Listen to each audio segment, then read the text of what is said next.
You've reached the High Fashion Hotline. Hi, I'm sending out a Mayday. My family's closets just aren't ready for spring. SOS, save our style. Help is here from Old Navy. Old Navy? Yep, Old Navy's big thank you sale is going on now. Get the season's newest dresses, tees, and jeans, and 30% off your entire purchase. 40% off when you use or open an Old Navy credit card at Old Navy or OldNavy.com. 40% off? I may need to get to Old Navy. You may want to do that right away. It ends tomorrow. Old Navy saves the day. High fashion, Old Navy. Valid 5/2 to 5/6. Excludes in-store clearance, gift cards, jewelry, register lane items. Today only and 2-day only deals. 40% off is subject to credit approval. See stores or OldNavy.com for details. Blog Talk Radio. Well, I almost caught myself figuring out that I was late for my own show. That would kind of suck, wouldn't it? Considering Chris would be like, what the hell's going on and why is there no host here? So hi, everybody. I'm trying to wake up, and I think I am awake because in the wonderful state of Wisconsin, of course, it's only 10 o'clock in the morning. So I've always said my signature tagline is, you know that I'm interviewing someone super important when my ass is getting out of bed this early. So, yeah, Chris, you should be very happy, and I am very happy and very excited and very nervous. And only do I have a great person on my show, I have another phenomenal person listening in. So how lucky am I to have two Chris's in my ear in one day. So that's awesome. Couple quick announcements super fast because I don't want to have Chris holding for too long. Three main important things. I just announced it on my social media page. Obviously, of course, as you may know, my film festival is now going to be open for pay-per-view. What that means basically is we're going to have streaming capability to where those of you that are in New York City can still get the experience of, I don't know why you want to do this, but watching me do Q&A at meeting with actors and directors and things like that. Obviously, I can't show the films and stream them clearly, but what I can do is give you access to distribution company information and the panels there, the panels as it relates to the actors, the panels as it relates to the camera equipment, and just giving you a general sense of the special events. I think it's important that people are able to get involved because I have fans and followers from everywhere, all over the place, so it's important. So if you're interested, go to my social media page, send me a note, say, hey, I want to be a part of this pay-per-view thing. I'll send you the information. I'll put it up on the Art is Alive Film Festival social media page as well as the website eventually when I get around to it. And I don't want to forget, I've already had 60 submissions. In a perfect world, you'll send me 60 more submissions. Yes, that's right. That would be screenplays, short films, feature films, youth films, web series. I pretty much will take just about anything. So go ahead, feel free to send them in, artisalive.filmfestival.yolastate.com. Otherwise, visit the Film Freeway link, which is Art is Alive Film Festival. The other thing I want to remind you about is, yes, I'm doing a film, hopefully before I'm dead. And yes, I keep saying I hate it because I really do. But I have some of the most phenomenal people in this film, I can't even tell you. So I'm still searching for, in New York City, probably 2 or 3, in Wisconsin, 4, and then in LA, probably 2 or 3 more. Males, females, 35 to 55 years of age. Do you need to be union? No. Am I a SAG production? Don't get me started, but yes, I am. So anybody can submit. Send your information to me either on the social media page, which is Loves to a Mirror. You can go ahead and email it to me, which is CIN4251@gmail.com. Or just, call me on the phone or text me and say, Cindy, I really want to be part of this project because I don't think I've cast enough people, to be honest. I'm starting to feel really good about it, and shooting is going to start in the next couple of months, so I need to get it together. So, yeah, if you're interested or even if you just want to help, I mean, I could take all the help I can get, literally. So reach out to me. The last thing I want to remind everybody about before we start the interview is I am on the air tomorrow. Yay! I'm doing a Saturday show, and it's in the morning. I'm so excited I can't stand it. It's another New York City actor. Imagine that. Jimmy P., the only male that's ever done a co-hosting gig with me, is going to be on the show, and we're going to do a legitimate interview. And for him, I believe that's 10 o'clock a.m. again, Central Standard Time tomorrow. I'll put the posting up later today on my social media page.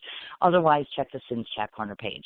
And the telephone number was to work because Chris is actually on hold right now. So instead of listening to me talk, let's listen to him talk. Hello. Chris Harcum. Hi. Hello, Cindy. Sorry about all that. No, I had to do all my great. business, stuff. Did you listen to all that? I did. It was Does it sound mentally okay? warming me up. Yeah, oh my gosh, it was great. Really? If that's you in the morning, it's, I can't imagine you late in the afternoon. Oh, my God. Let me just tell you, I've had like a cup and a half of coffee. One of my favorite people in the entire world was just talking to me, which is our mutual friend, Chris. I don't think Chris realizes he's like oh, my gosh. He's like one of my favorite people. So when he pops up on my window, I'm like, he's so awesome, isn't he? Let's talk about him. Yeah. Sure. Because it's your interview, so we should talk about him, right? But no, we should talk about him. Because we should talk about him. He's the conduit between the two of us. Yep. Oh, listen to that word, folks. He just said conduit. I like him already. The fact that you use big words is like so awesome. That's so cool. Okay, so let's start off and let's ask the big question, which is, You're Okay. Chris, and he's Chris. And funny how I know the both of you, and yet I'm really waiting for you guys to do like a serious collaboration together where you have a project and you're sitting down with Chris, and then you're like, oh my God, let's totally do this. I could totally see that in my head. Well, I heard you're doing a movie. You're doing a movie. You need actors. Yes, and I asked him already. I did, and I said I'll get him the sides so he can take a look at it. So I'm all over that radar already. I'm like, I'm totally putting him in my movie because I can. Just because I can. And he's that awesome. And tall. We can He's really make a tall. special scene for the two of us, and then that way your dream will come true, and you made it happen. Really? I'm not good enough for you. I'm totally not good enough for you. No. That's not true. I'm serious. No. Really? No, I'm serious. Aww. Yeah. I'm totally blushing right now, folks. He's killing me. But no, seriously. He is a phenomenal individual, and I think that it's a cute little story, folks, just so you guys know. Christopher LaPonta is the reason why we're on the air today, as a matter of fact, because he posted something on social media about this Chris Harcum. And I looked, and then I checked out his repertoire of work, and I was just very, very, very impressed. And I reached out to him, and I'm like, you absolutely have to come on my show.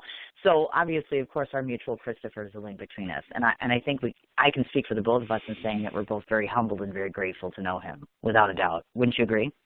I absolutely agree. Of Chris LaPonta. Yeah. We're going to get I'm not very 30 seconds. Absolutely. Yeah. We're all like, we're talking about him right now. Let's talk about him. But no, he is the common link. So we both say thank you, Christopher, obviously, because I know he's listening because he said he could actually listen. So how cool is that, right? Like it's almost that's like really cool. Oh my God, I'm so excited. And I'm so nervous. So welcome to the show. I have a lot of ground to cover. So normally what happens is I talk about everything. So we're going to talk about what I call the good, the bad, and the ugly, meaning the positive points, the personal points, all that good jazz and stuff. So, I'm going to have questions out of nowhere. Okay, so get ready for it. Here we go. Okay. First question, right off the bat. I creep on the people that come on my show. So I'm on your Instagram, and here's what I see. Nasty women only. Yeah. There's this big picture. You must have been out and about in New York City somewhere, and you took a picture of this, and you posted it on your Instagram. Where is that from? I don't know. What, nasty women only? I'm not sure. Yeah, it's on your Instagram.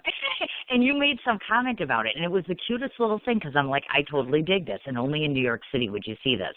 Please tell me that I'm not imagining this, right? Because I'm looking at your Instagram. What year did I post that? It was probably years ago, but it took me by surprise because I'm like, only in New York City would you see that, because I talk about this a lot. Like, when you go to New York City, there's stuff that you see and you experience, and I'm sure you would agree with this. The stuff that goes on there, the people, the experiences, it's not like anywhere else, clearly. Right. I mean, am I right? Right. So it didn't shock me at all to see this. But I look at this and I'm like, oh my God, this doesn't seem very Chris-like. So I was like, I just have to ask him about this. But now you don't even remember it. So I don't think sorry. I was drunk when I saw it. Was no, it's all right. Yeah. It's not a big point. What were they one doing? Of those things. All right, now you're going to make me look. Because seriously, I'm like, I know I saw this because I'm looking down your Instagram and I'm like, I'm going to find something. I know I'm going to find something that's very cool to talk about. And I purposely do that. I'm like, sorry, I can't help myself. That's okay. You always want to find things that are different and out of the ordinary because nobody wants to tune into a talk show and listen to somebody babble and then they're all like, oh my God, she's so boring and there's nothing to talk about and this is so stupid. So, I have to try to make myself interesting because everyone that comes on the show is so badass that I'm like, I can't even compare. I can't do it. So I'm like, yeah. All right. Chris, put this on his Instagram on the Lower East Side. # nasty woman has company on Clinton Street. No pun intended. Nasty woman. Okay. And this was October of 2016. 2016. Yes, sir. So this was this a pun as we were getting close to the election? Was this something like that about nasty women? See, I wonder about that because it literally is a sign. You must have been passing something on the Lower East Side, and it's in green, and it says nasty women only, and it's got an arrow pointing down. And then that's where you've got # nasty women or woman has company on Clinton Street. It just stood out to me. I was like, that's really wild. Because it's New York City, I guess I shouldn't be shocked. But I'm like, okay. It's coming to him now. I think that's just a nasty. I think it was like right after like the nasty woman thing got started. Okay. So I think that, and that was just a coffee shop letting people say that it's the Lower East Side, so you're welcome to be here. I gotcha. Wonderful. Thank you for explaining that, because I was like, sure. Oh my God, I just totally have to ask him about that. And now it's become a whole, what the hell is she talking about moment. Okay, folks, it gets better. Well, okay. You never know, like, if you're going to be like, oh, sure. No, go ahead. Oh, I just, like what you were saying before, you never know if, like, what you're going to be seeing is sort of a, what I call a New Orleans moment as you're just sort of walking down in that area where just, something sort of just kind of erupts, it just sort of depends. I take a lot of pictures of weird signage and things like that you don't see normally. I like seeing sort of local sort of art by people that are not necessarily artisans, or they may be. I don't know, but they're doing it for like their small job or whatever they're doing. I gotcha. Well, thanks for explaining that. I thought I was going nuts for a minute. Like, was I drinking when I looked at his Instagram? Actually, no, I wasn't, folks. I was completely sober and right, by the way. Thanks so much. But no, I thought I would ask about that. Now, I know in your history, you used to, at one point in time, you interned for Shakespeare Festival, and I found that intriguing because I've been a writer for 20 years. That's the only, I don't get it, okay? Do you get Shakespeare? Because I don't get it. I can't get it. I can't get him. I don't get it. Well, it was funny. It was that I did that. So I got into acting because I started actually. I guess ever since I was a little kid, my aunt would make like Superman capes for me, and so I'd pretend I was Superman and that sort of thing. So whenever there was something in school, it was like, oh, we need to get somebody in a costume in front of everybody. I would always wind up being that person doing that. And when I was 12, I got cast in a production of A Christmas Carol, where I was the boy when Scrooge has the change of heart the next morning, and he's like, what day is it? Sure. And the kid says, why, it's Christmas Day, and he sends him off to get the turkey. He's called the Turkey Boy. And the guy that was playing the Scrooge, I would come back in with the turkey, and he's like, well, here, take a cab, and he'd give me a little change. Well, the actor who would do that kept giving me more and more and more change, and I was 12, and I kept giving it back to him. And I don't know, we never talked about it, he never said anything, but I think he just wanted to see at what point I was just going to pocket the change and walk off with it, and I never did. So a couple of years later, I wound up in the offices with my high school acting teacher because I needed a costume for a play I was doing at school. And he said, oh, I remember you. Would you like to intern? You'll be like sweeping floors and doing other things, but you'll get to be around everybody in rehearsal and see what that's like. So when I was 15, 16 years old, I was interning at this, professional regional theater that happened to be in my hometown, High Point, North Carolina, which was pretty incredible. So I got to see these actors who were professional actors, and this is what they did, and how they kind of carried themselves and how they worked, and, watching them take things not just seriously, but at the same time, there was a sort of a sense of humor that was sort of different about what they enjoyed what they were doing, and that was such a eye-opening thing to me, that work could be something that you did both rather rigorously, but at the same time in a way that you can enjoy. Sure. So it's always kind of finding that balance, I think, in whatever you're doing. But for me, that was really in that I was like, okay, I feel like I'm one of these people. I felt, that right away, even though I was, half their age or whatever for most of them. But it was a really great thing. So I did that, a couple of my summers in high school. Very, very cool. Yeah, I've always wanted to try to do more Shakespeare in terms of just more interpretation or attending more. I've gone to a few performances, but I just get flustered. I'm like, I just don't get it. I always end up feeling like an unintelligent author because I'm like, Shakespeare's great. Am I not supposed to get him? Do you know what I mean? Do you ever get that feeling like they're so magnanimous that you're supposed to get the meaning, and then when you don't, you're kind of like, yeah. You know what I mean? Well, I think of it. Maybe it's a lot of. First of all, it's a lot for your ears. Right. It's a lot of words. It's a lot of words that. It's not that we don't use them. In fact, we use most of them. There's the handful that we don't. But if the actors are good, you'll be able to make out with a sense of what's being said with that. but I think that it's like when you listen to an album the first time or a song, or like think about Prince. Did you get everything that he said in every song the first time you heard it? Sometimes it's the 12th time. Sometimes it's 10 years later you go, oh gosh, that's what that means. It's that sort of thing. So I think it's a matter of how frequently, if you don't hear it very often, it can be very sort of whoa. So yeah, you do have to be kind of mentally alert, but it kind of requires you to really.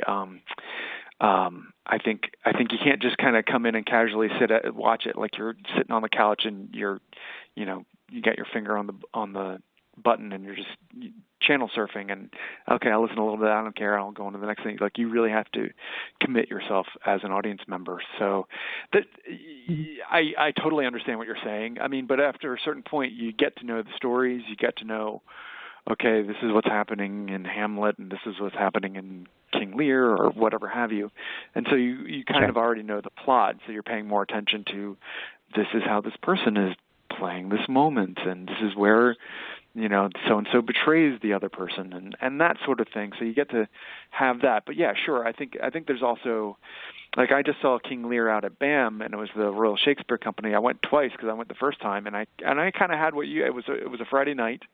It started at 7:30. It ended after 10:30. It was a lot to take in. It's a lot of play.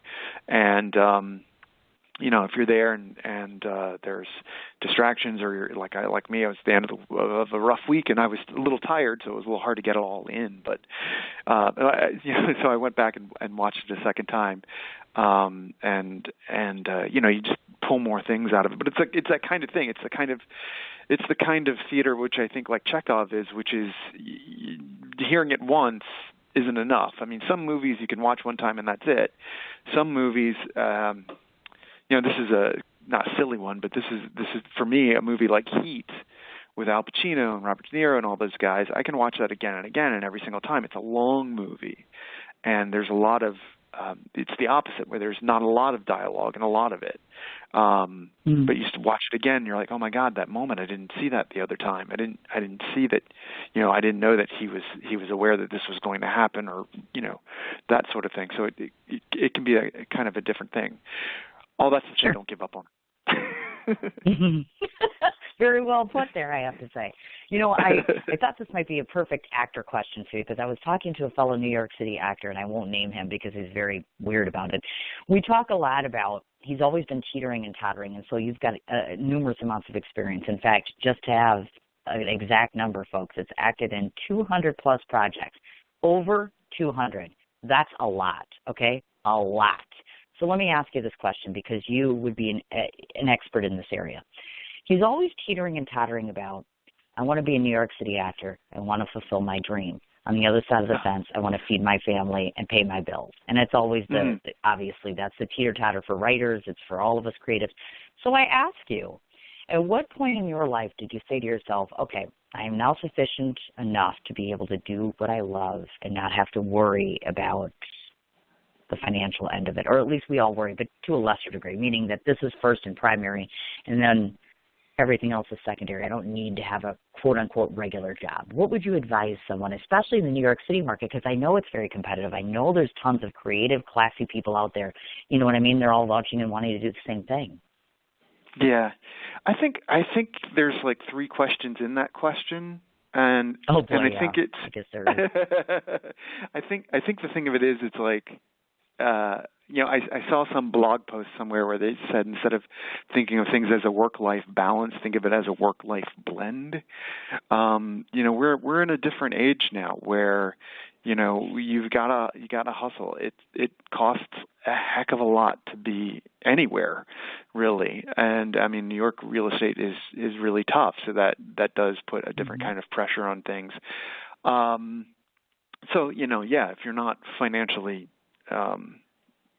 stable without having a job or whatever, there's things that you have to do. I mean, I've done a whole bunch of different jobs that have nothing to do with the arts at the same time that I continue to do what I do. And I think there's a notion that you are what you do that we've had drilled into us over a long period of hundreds and hundreds and hundreds of years, because I think, there's a whole thread of people whose last names were based on the fact that their family were shipwrights or cartwrights or blacksmiths or whatever they might have been back then.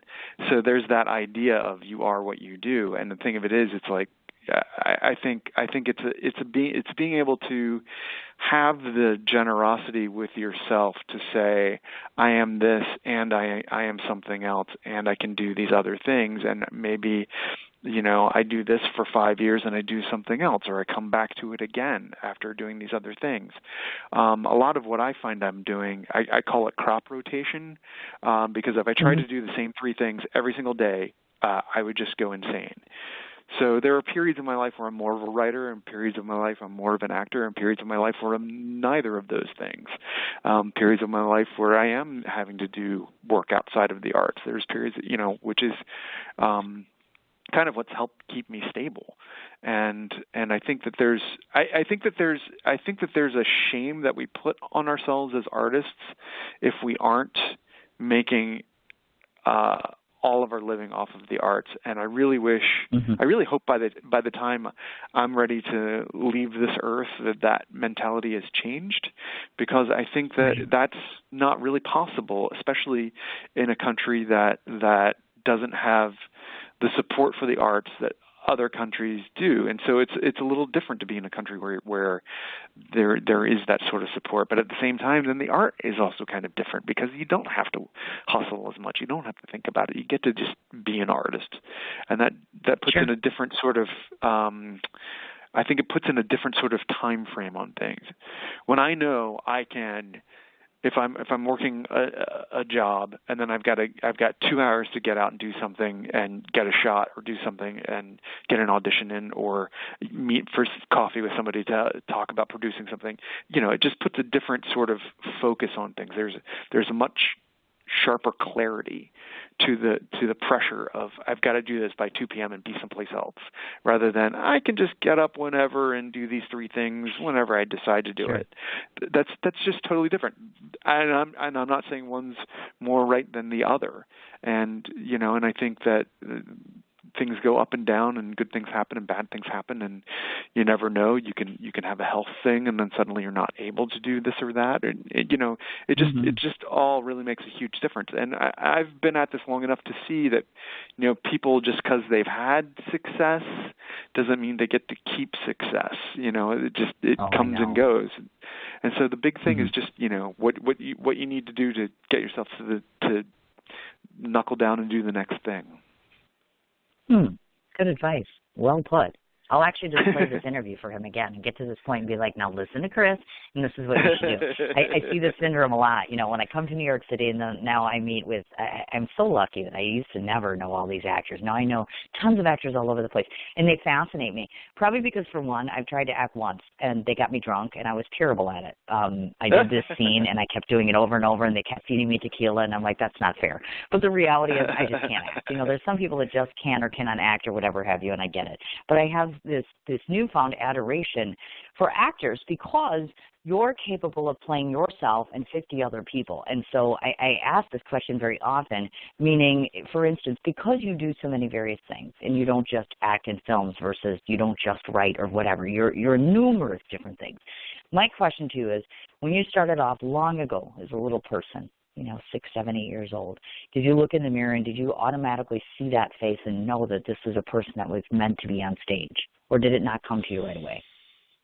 I think, I remember distinctly the moment that it was different for me was there was a school assembly, and I was 6, and my mom actually made me an Uncle Sam outfit, and I had this blue jacket with the long tails, and then the red and white striped pants, and I believe a top hat, and and a little like red, white, and blue, like American flag bow tie and all that. And I had to get up and do, I had to recite America the Beautiful. I remember saying Amber Waves is Grain and Purple Mountain's Majesty. And, so I'm in my grade school cafetorium, where they take the cafeteria and they put the chairs for the assembly, and they pull out, they had like a sort of makeshift stage that kind of collapsed back into the wall, but it came out.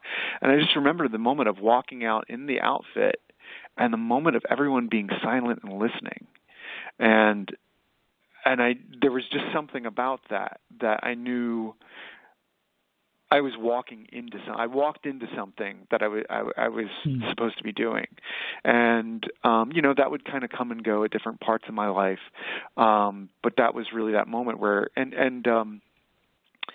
it's funny because I think that there's that feeling, some people can be on stage and some people can't. Some people, I know a lot of actors who can't do public speaking, but they're really great at acting. Or, I know stand-up comedians who can really do stand-up comedy, but they can't act and that sort of thing. So, I think that there are slightly different sides of yourself that you're letting out there, and I think that I think for most people, revealing all of yourself is really difficult. So there are different ways you can do it. Like, this is safer for me to do it this way, or I'm more brave in this way to release who I am out into the world this way, or I need to do it in a way that's funneled through this other identity.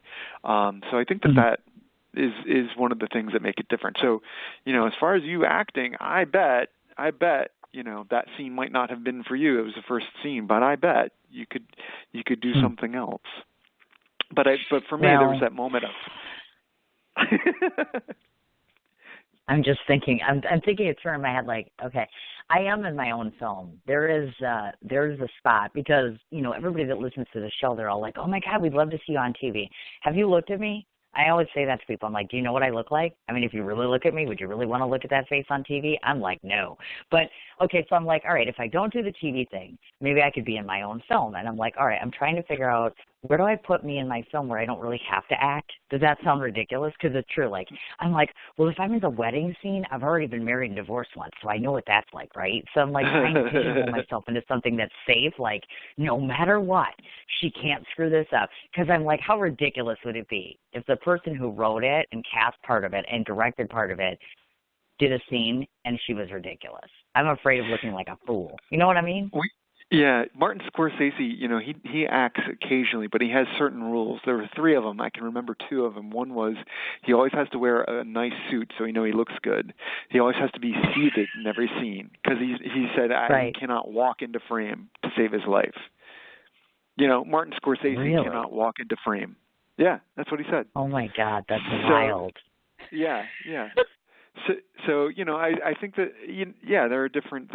I mean, we all have certain skills and certain I think different things that are holding us back, and it's just sort of different. I mean, I am someone, for example, I think some actors are much better at just being present, and they're grounded and they just seem very realistic, and they're just very good, and you can give them like 3 lines of dialogue and they're great. But if you give them Shakespeare, they're going to fall apart, and vice versa.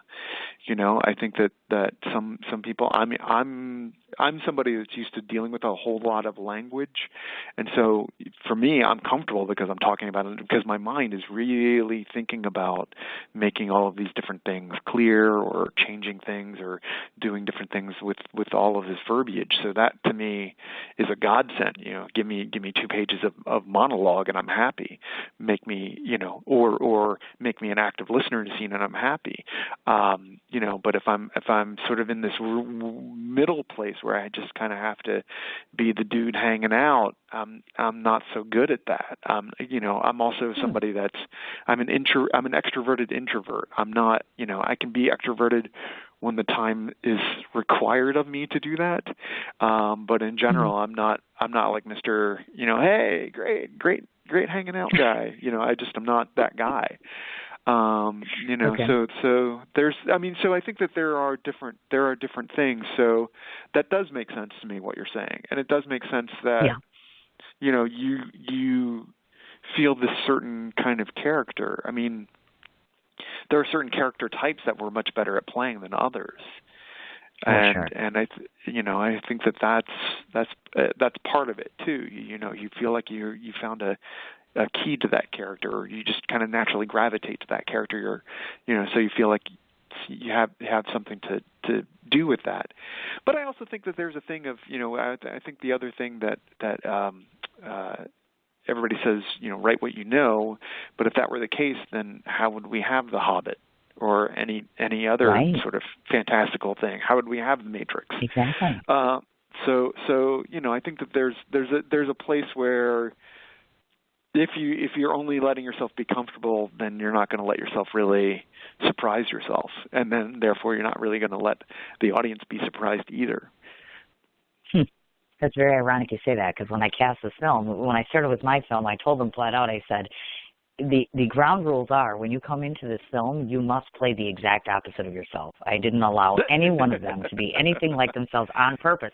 I'm like, you know why? Because when another director, because I'm going to tell you right now, I'm never doing this again. This whole film thing, oh my God, that's all I'm going to say. I can't do it. I can't. It's too much. I'm like, this is like a little nuts. But this is a healing project for me. But I'm like, make no mistake that if you're coming on my set, I guarantee you that the next director who looks at you is going to see this performance and know that you're capable of it's stretching them. It's making them become uncomfortable. It's making them be out of the ordinary. If our mutual friend Chris decides to be in this film, yeah, he's going to be nothing like what you're used to seeing, because I'm like, everybody, I see him in these roles, and there's a lot of them, and they're kind of, he's just and you're the same way. Like the first time I looked at you, you have that look on your face. I'm like, you just look so serious, and all I saw was intensity until I really started looking at you. And then I started to get it a little bit more. And I find that fascinating. Sometimes you can look at a person and see one thing, and then you look again and you see something different. So I do think it's important to stretch an actor's boundaries. For me, I don't know. But ladies, if you're a director and listening, here's what I have learned. If you have a mad crush on someone and you cast them, it's the perfect way to show them how you feel. Because you can do it on film and they'll never know. I'm like, oh my God, this is such a bonus. I'm like, great. So yes, I might use my tool to, whatever. Anyway, I don't think I'll be acting, but we'll see. We'll see how it goes. But I appreciate that advice, because I find it interesting, the whole process of acting, obviously.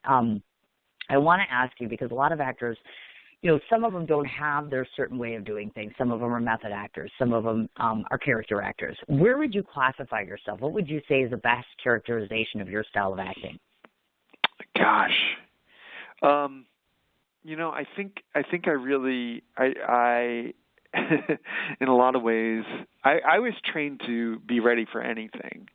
So do realism, do Shakespeare, do absurdism, do, different kinds of avant-garde things, do things that have no plot whatsoever, do things that are lots of plot, and I think, what I try to do as much as possible is I think of myself more as like a studio musician who, you have certain people who, you have your Jimmy Pages of the world who play guitar, and I'm sure in private he probably plays all different kinds of styles and does all different kinds of things, but we know him from Led Zeppelin. We know Jimi Hendrix from what Jimi Hendrix did, but also they probably, he could probably play some crazy jazz or some, really great acoustic blues, but you'd never know it.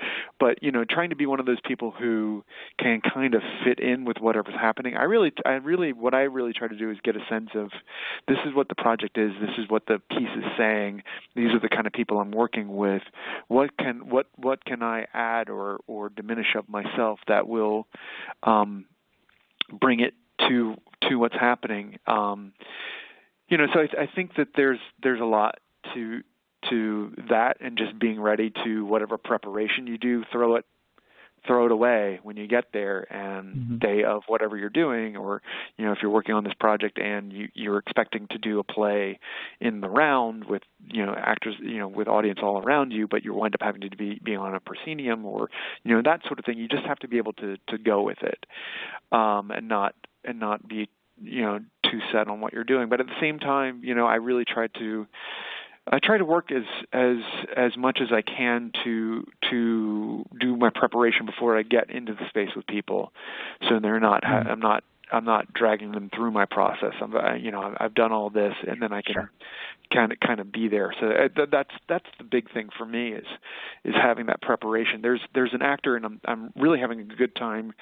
He has several books. They're sort of journals and sketchbooks. His name is Anthony Sher. He's a British actor. He's a British theater actor, and he has these really great. If you want to understand the process of acting a Shakespearean role, take a look at his books. He has one called Year of the King. It was the year he prepared to work on Richard III, and another is Year of the Fat Knight when he played Falstaff, and another is Year of the Mad King about King Lear. And it's just all the work that he did before he even got into rehearsal on these parts and the research and all that stuff. So there's all that, but I think that I've had a wide-ranging amount of training, so I try to, call on the stuff I need. I've done a lot of clown stuff. There was a moment in time where I almost ran off with a circus when I was 19. So there's that.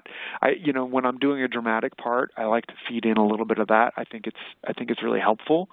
And vice versa. When I'm doing a very sort of silly part, I like to have that moment where everybody goes, "Oh my gosh, I didn't realize this person had feelings." So there's, you want to kind of blend that sort of stuff in there. Yeah, I think that there's a different kind of stuff, and also, I think it's sort of what you were describing how you looked, and I think that we're not necessarily the best gauges of what we do or how we look when we're doing it. So I think it's really important to have somebody else tell you. So in that way, there's I can say all that, which is a rather vague answer to your question, I think, but there's a certain part of it where it's you tell me, where I can't say for myself. Sure. Well, no, of course, I get that. And it's interesting you mentioned that whole thing, that cosmetic thing, because I do notice when I speak with actors, just the other day I've been toying around with the idea of what my movie poster should look like. And I realize it's not the biggest important thing, but I'm like, it's a nice promotional tool as far as getting it out there.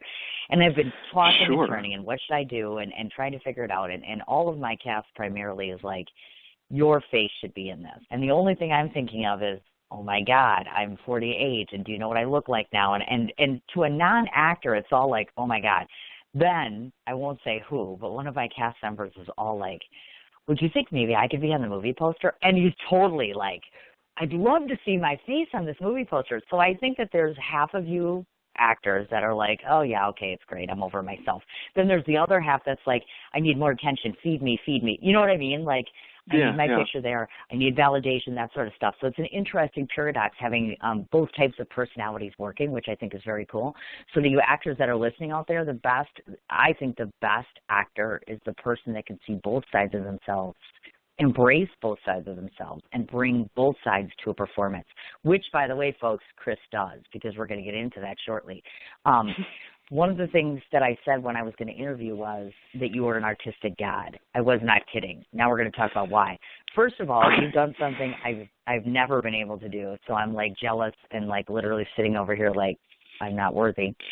You've done writing that's been in the New York Times and the Brooklyn Rail. By the way, I would give my eye teeth to get anything in the New York Times. Anything that I ever write, by the way, in the New York Times, and you've done that. Wow. That tells me that I'm going to guess that you're a pretty darn good writer. So I want to talk a bit about writing because I don't get to do that ever. And I've been a writer a long time. And I've gotten to the point where when I get frustrated, I've been throwing pens lately. So I ask the authors, like, when you get stuck, like, what's your go-to thing? Because I'm like, I feel like if I throw enough pens and get that little frustration out, then it'll come to me. You know what I'm saying? But I'm like, do you have any of those tricks of the trade where you're like, okay, if I just do this, you know what I'm saying? Yeah. I mean, there's. It depends on where you are with what you're doing. Okay. I find a lot of times. I mean, again, it's like my writing process is sort of like what I describe with my acting process, where there are some things that just kind of fall out of you, and it's like, wow, well, where did that come from? That's great.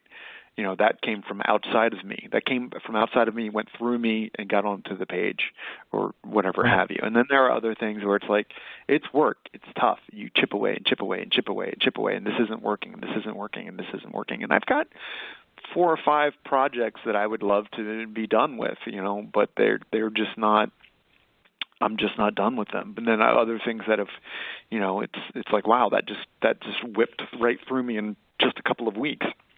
But it's something I've been having roll around in my head for more than a decade. So there's that too.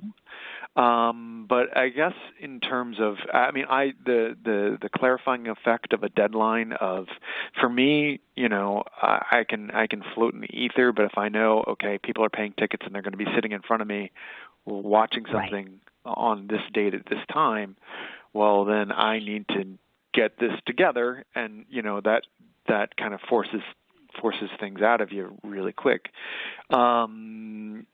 If you don't have deadlines, I think that's different. But if you're just having a writing session and nothing's coming, I think that there are books like Writing Down the Bones, which is a really great book as far as just finding yourself as a writer and creating a relationship with yourself as a writer that I think are important. I think that there are things you can do where you just, okay, I'm just going to write nouns down an entire page and see what that does. Or, you can say, okay, I'm going to do a timed writing exercise. So for 10 minutes, I'm going to write about this. Or, I'm going to write about my frustrations about this for 10 minutes and then get back to it. Whatever it might be. I find that if I'm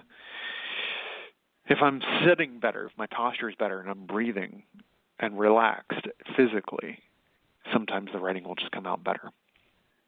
You bet. Some people say even walking away, because I've done that before. Some people claim to be able to write when they're drinking. I'm like, I like my wine, don't get me wrong.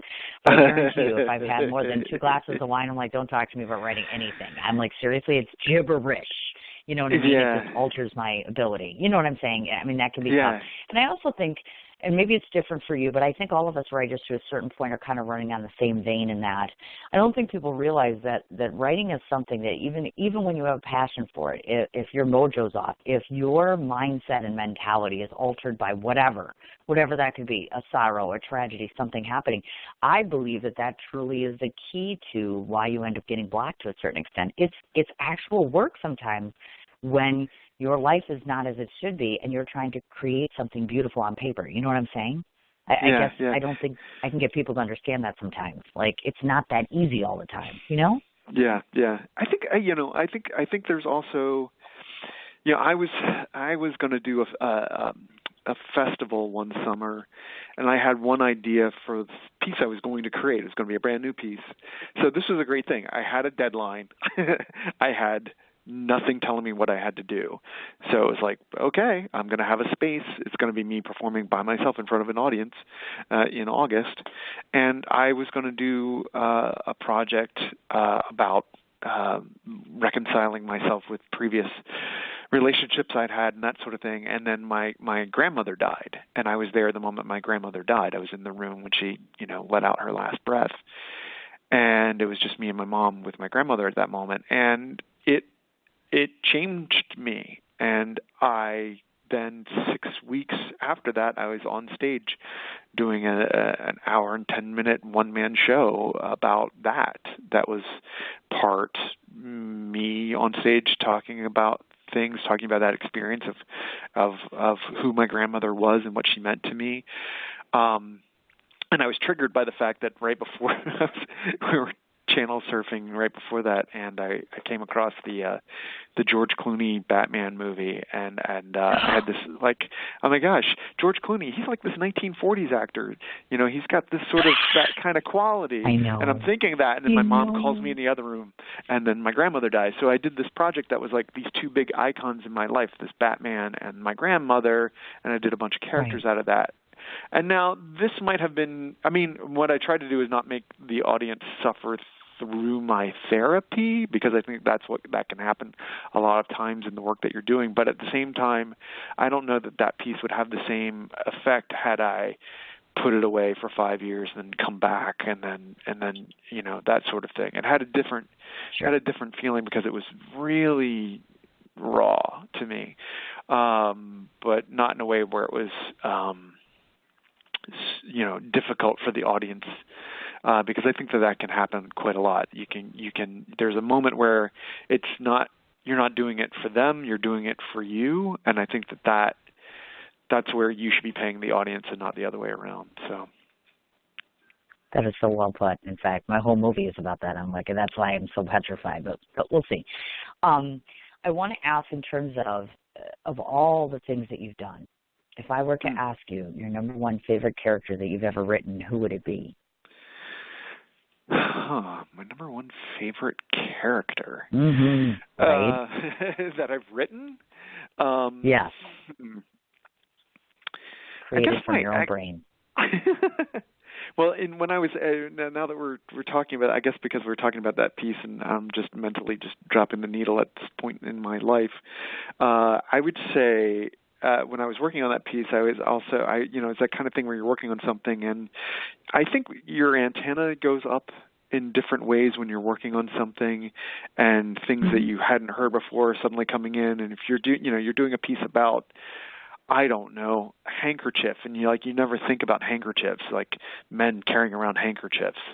They don't do that anymore. But then all of a sudden you think about that, and then suddenly you start seeing like 5 different people, and there's an ad in the magazine and something on TV. It's like all of a sudden handkerchiefs are everywhere you look when you're doing. There's a weird. I guess there's this weird thing that happens. You enter into this different space when you're working on something like that. And I was working on that space, and for some reason on this project, and I kept thinking about the American flag for whatever reason. And I was thinking about my grandmother who. My grandfather served during World War II, and so they were of that generation, that World War II generation. And, thinking about Americana and all of it, and I just like how you didn't see the American flag very often. And it's funny, I'm sorry I'm getting a little sidetracked, but it's funny because tragically funny, because a month after that, I did that project, and wow, there's no flags, 9/11 happened, and then suddenly, everywhere you look, there were American flags. Everywhere. We were suddenly all pulled together by that event, and who you are as an American was a really huge deal. Sure. So that was going on, and that was all leading me to. So I'm sitting in the car as I'm thinking about this project, and I hear this interview, this NPR thing, where they had these Canadians living in America and what that was like, because they were like us, but they're not. And there was one guy being interviewed, and he said he worked in publishing, and he's in his 30s, and he said he sort of runs into himself, 12 times an hour every day. But when he needs that little special something to feel different, he lets out the fact that he's Canadian. And what that is, it's just as being like us, but kind of not. And I something about that really spoke to me at that moment. And so I created this character. His name was Alex. And so I did this monologue of this guy named Alex who goes to his therapy session, but his therapist isn't there, so he just lets all this stuff out to an empty chair, about how frustrated he is about all these different things, and how frustrated he is at people thinking he's too nice, and that he's really not. But, in the course of him saying how he's not, you see that he really is. Anyway, so that character was something that everybody kind of really liked, and a few years later, I wound up writing a play just for that character called Rabbit Island. And I did a stage reading, and I played Alex in that stage reading, which was really nice. And then we eventually produced it with my theater company, and by that point, I was too old to play Alex. But there's Did you something just about say that too character. old? Yeah. Actors don't get too old for anything. Don't you know there's things like makeup and all that other good jazz? I'm like, how do you ever age as an actor, right? Yeah, really?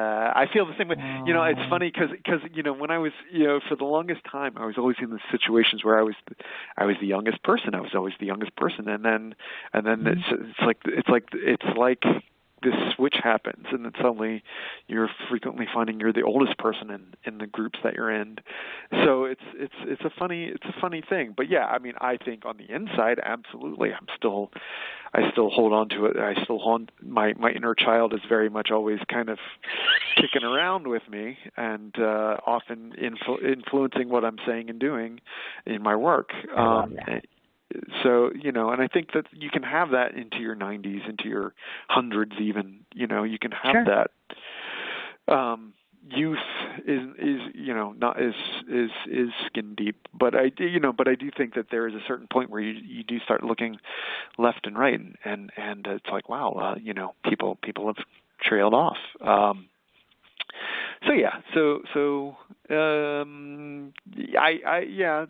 No, I guess it also that it was funny because that was an early-ish project where I worked with my wife who was directing it, and she had to say, you're not going to play this because you're too old now, and I did kind of.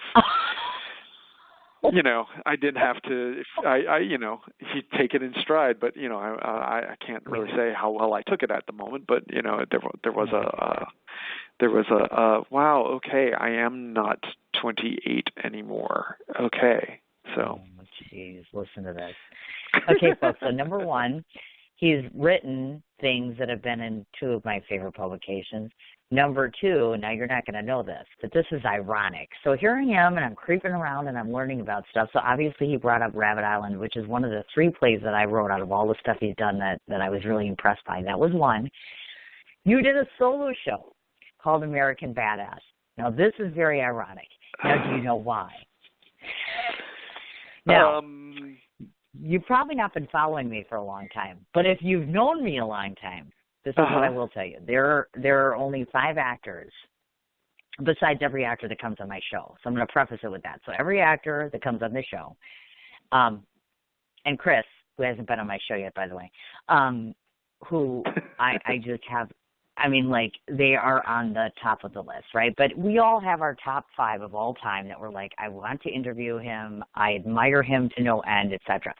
Well, it just so happens that one of my top 5 of all time is doing a project right now, a film about himself entitled American Badass.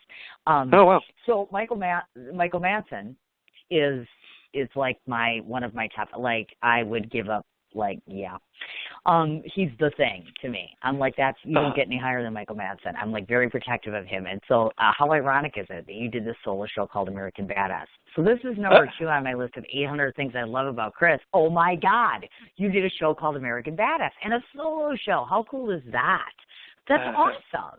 I was so excited about that. I'm like, oh my gosh, because you're going to forgive me for saying this, but if you guys look at Chris's picture and then you look at Michael Madsen's picture and then use badass, and I'm like, sure, Chris is a badass. He may not have tattoos and a motorcycle and the whole bit, but I'm like, he's totally badass. I'm like, that's awesome. So tell your listening audience a bit about American Badass, obviously, because I like solo shows. I think those are awesome.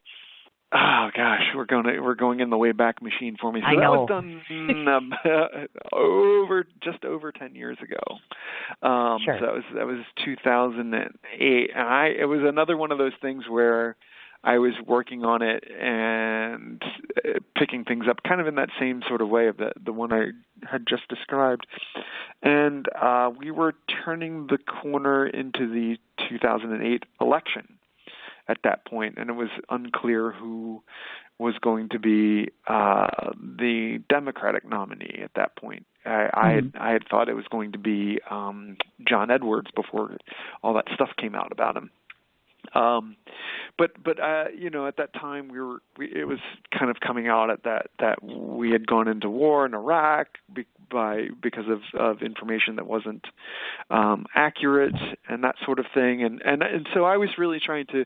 I think I kind of come back to this thread of who I am as an American and what what does that say? That kind of weaves in and out as one of the themes, I guess, of what I do. What is my identity as an American, and what is the national identity of an American? So I was really trying to figure that out with this piece, and and I think that are we that as a nation, are we this big tough thing in the world, or are we are we the gentle giant? Or and what that is, and so I created a bunch of characters that were kind of figuring that out, and one of the ones that I think was most successful was a Blackwater soldier who had gone over and served a couple of times and come back. And I had done a bunch of reading of accounts of soldiers who had been over there, and so I was kind of pulling from that to really kind of bring that home. But at the same time, there are sort of battles everywhere. There's domestic, trying to tell your son like how to be tough or not tough. Being an older man and being in that place of like, I don't have to worry about that anymore. I can just enjoy who I am now. That sort of thing. So it was largely about that and trying to figure out, I feel like masculinity goes through these cycles of being good and bad and being questioned and being pushed away and being, embraced. And I think that, we just go through these cycles of that. And, we go through a softer cycle and then we go through a tougher cycle. And then we,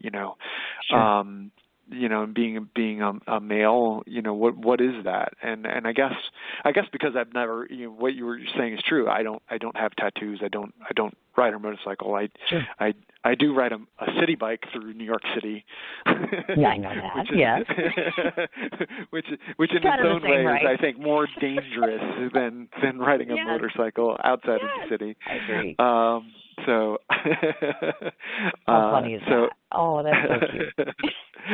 I have been smacked by a car. I've been knocked off the bike, so I've taken my lumps and gotten back on. So always make sure the traffic is cleared, even if you have a green light before you go in the intersection. That is so cool. So, yeah. And that just stood out to me like big time. I was like, seriously, how ironic is that? And that sort of good stuff. So, I have to text him later today, so I'm going to let him know that I interviewed a New York City actor today, and actually he does a production called American Badass. I bet he would absolutely love that. Well, I've been working the courage up, because it's hard, because like it took me a year and a half, and then I finally interviewed him. Him and his son came on my show, and I've done some things for his son by choice. The story was I wanted to interview him forever, but I was petrified, and I tried every angle, every director, every publicist. I'm like, you know what? I give up. And after about a year and a half, I'm like, I'm not going to try anymore. I'm never going to get him. I'm like, I'm just going to have to give it up. Well, then his son posted a picture. He Instagrammed a picture of his son's woodwork, and I ordered a box. And then I told the kid, I'm like, why don't you come on my show, my radio show? I've got great numbers, blah, blah, blah. Well, Michael Madsen called me the next day, and I was like, it's a very surreal moment when someone that you've watched for years and years and you admire so much calls you on the phone. So today I have to reach out and, we got to have the talk about, I got this little film, and I won't lie, I am afraid. I am like, oh my God, I swear to God, I don't even know how that's going to look. But I'll shower him with the whole American Badass. Like, Michael, there's another guy out there who's an American Badass on a bike in New York City, not a motorcycle, but a bike, and he's pretty badass, and he does great work, just so you know. So, just saying, throwing that out there. So let's wish us luck, folks. Okay, I want to switch gears and talk about you being a normal person, because I say this all the time in my show. I think that people have a personification about actors, directors, people on TV, that they don't have a real life. And obviously you do have a real life. So there's a few components that I wanted to talk about. First of all, I know that apparently you seem to enjoy two big things, running and peanut butter and jelly sandwiches, which is kind of cool because I like one of the two. I'm not a peanut butter and jelly fan, but talk to me about the running, because I'm fat now. And I quit the gym because I got mad at them. So I'm like, I need a new program to like get myself together. So why the big fascination, or should I say, why is running important to you? And tell us a bit about when do you have time? Like when you're sleeping? Because according to your schedule, I don't see where you got any time to do anything. Well, I'm not kidding. I had gotten into. You did some deep creeping. I did some running a bit for a few years ago, and then I was going so much I gave myself a hip injury. It was actually a lower back injury, but I was tilting my hips, so then I was giving myself an impingement. So I had to start doing physical therapy for that. But then I started biking, Sure. so I bike a lot more now, which is really kind of fun and great. And well, I mean, it's all sort of the same thing where I'm somebody that I do need to exercise to not feel crazy, and it really helps me out a lot. A day where I don't exercise is a day where I'm grumpy with myself and not, just not at peace with myself. So, Sure. so there's that. But I find that it does because I switched over and started using the city bike, because then that way I don't have to worry about somebody stealing my bike.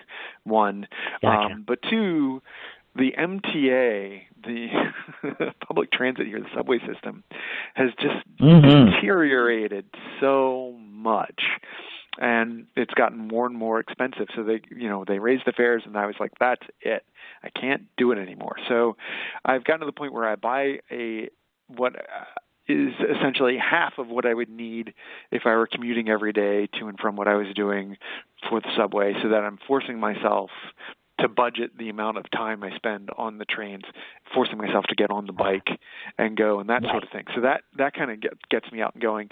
But as I was running, I mean, what I loved about running in the city was that you go to so many different areas of the city, and it's like going into different countries almost. But I also live 2 blocks from Central Park, so I can also just get in there and do whatever too. Yeah, so that's I gotcha. Yeah. Okay. So that's always a lot of great fun, and I love spending time in the park. It's just a really wonderful place, and it is very, it's funny because people have this idea of New York City being very urban and buildings and cement and all that stuff, but there's a lot of green space in New York City. You start going around and if you start paying attention to all the different pride, there are hundreds of, I mean, they can be little tiny parks, but there are hundreds of parks in the city, and they've planted another 1 million trees in the city. So that, there's a lot here that is actually green, and there's on the other side of the West Side Highway, you're right there on the Hudson River, and there's the sort of the river walk area that we have there, and everything like that. So I love to get out and do that. And actually, when I'm working on a part, what I like to do is, especially if it's one of these solo things where I'm just talking by myself a lot, it's really hard for me to just kind of sit and do that. So I love to walk and talk and go, and it changes how you do things. It changes, where in your body the language sits, and it really changes how you do things. So I love to do that. And plus in New York, you can look like you're just talking on the phone without even having to hold a phone up to your ear now, because everybody thinks I mean, people are just talking out loud to people that are not there all the time. It makes me laugh when I watch them too, because I'm like, are you okay? Because I'm a Midwesterner, so I'm still getting used to New York City climate. So when I go there and I see this happening, I don't freak out as much anymore. Like I'm afraid of the subway. I say it all the time. Every time I come back to New York, I'm like, now I'm going to be petrified. I'm afraid because the subway people scare me. A lot of them scare me, and I'm like, okay. But I've come to learn and embrace them. I've come to learn and embrace the fact that not everybody's going to stare at me, because it was a big thing for me. Like, you New Yorkers, like, nobody would look at me when I walk down the street, and I get self-conscious. Like, I'm smiling at them, and they won't smile at me. Now I get it. Just like, I know that you're a resident of Brooklyn, and so I'm going to be a full-time resident in New York City in 6 years, because my kids will be grown. So I've already kind of passed out where I want to live. Now, in a perfect world, I'm sure you know where Bleecker Street area is. Well, that's my thing, because I'm a Midwesterner. We like $3 beers, and we like a nice, cute little avant-garde sort of place to hang out. And I'm like, that's my favorite place. I'm coming to discover it. Central Park is one of my favorite places until I realized I'm the only one not in a relationship walking through here, because every time I go there, it's the whole, look at the happy people with their nice little families and wives and husbands, and I'm just a single neurotic writer in the room writing about all those lovely people in Central Park. You know what I mean? That sort of thing. Speaking of lovely people, we're about to talk about your lovely wife, obviously. It's a perfect segue into that. Obviously, you have a beautiful wife. How do I know this? Because I creeped on her, too. She's beautiful. Oh, good. And she talks about you so lovely. So Lovely. It's so romantic and sweet. And make no mistake, I talk all the time about how I'm completely not good at love, but I'm very, very, very thrilled that you have such a wonderful pairing and a wonderful partnership in business, outside of business, obviously, of course. So there's two questions I want to ask about your wife, obviously. Amy, by the way, is his wife's name. And they have a collaboration, of course, called the Elephant Run District as well, which we'll talk about in a second. But this is what I want to talk about. You have your wife, Amy, and then you have a brother by the name of Benjamin. I have to believe that it goes without saying that some of the biggest and best support systems come from the people that love you because they make you stronger in certain ways. So my question to you is, obviously, I'm going to assume both of them are of a creative nature. And then second of all, tell me one thing about them that you absolutely love and that you parallel as well, a similarity between all three of you. Between the three of us? Gosh. A parallel between the three of us. Yes. Gosh. I think both Amy and Ben are very generous people. And they're very supportive, and they're very, very giving people. I think that's the biggest thing about both of them. And I think, it's the kind of thing where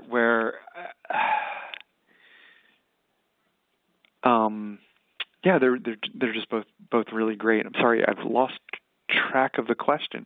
So. Oh no! I was asking about Amy, and obviously Amy is your wife, sure. and obviously Benjamin is your brother. So one would presume that everybody that you gravitate to, because people say this to me, all your friends must be creative. So the assumption is, because I'm a writer and other things, everybody I know is either in film or a writer, and that's not necessarily true. But I was curious to see if all of you share that creative bug, and then more importantly, of course, Amy is so beautiful. So of course we have to ask all about that. How did you meet? Because that, it's sure. It's such a cute little story, and they're so pretty together, folks. Like seriously, you're so cute. Oh, thank you. That's very nice. Very true, though. Very true. I like to try to have a variety of people in my life. Because if everybody was my age or did what I did or whatever, it's not like you can. I don't know. I feel like life should be a smorgasbord in as many ways as possible. True. But so my wife and I met. We met about 8 years ago now, and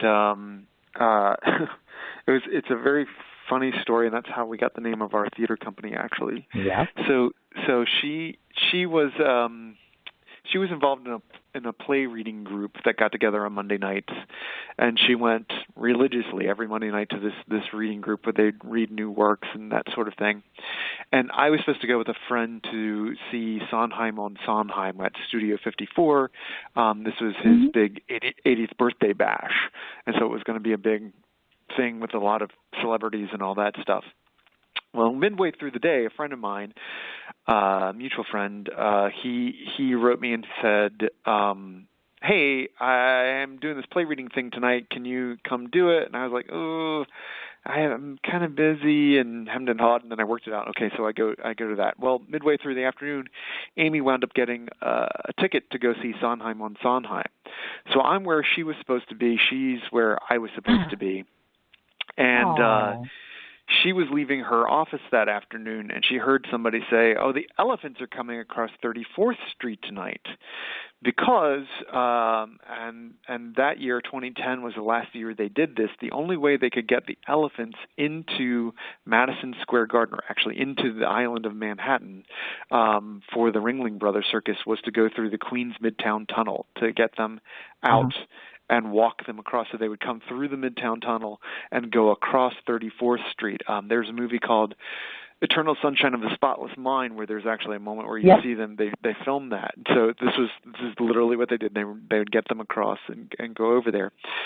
So so she said to some people that were involved in the play reading thing, I can't be there. I'll be there later. I'll meet you guys at this bar called Foley's, which is a sort of baseball themed bar that's not too far from where we were.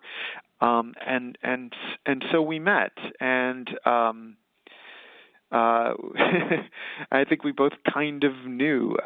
She came in. She said she felt like a key had turned in her stomach, and she had that feeling of he's here. She didn't even look at me, and she was down at the end of the table, and she got up with a friend of hers. Her friend was going out to smoke, and I just let loose with to everybody. She shouldn't be smoking. She's got a beautiful voice, because I could hear her at the end of the table.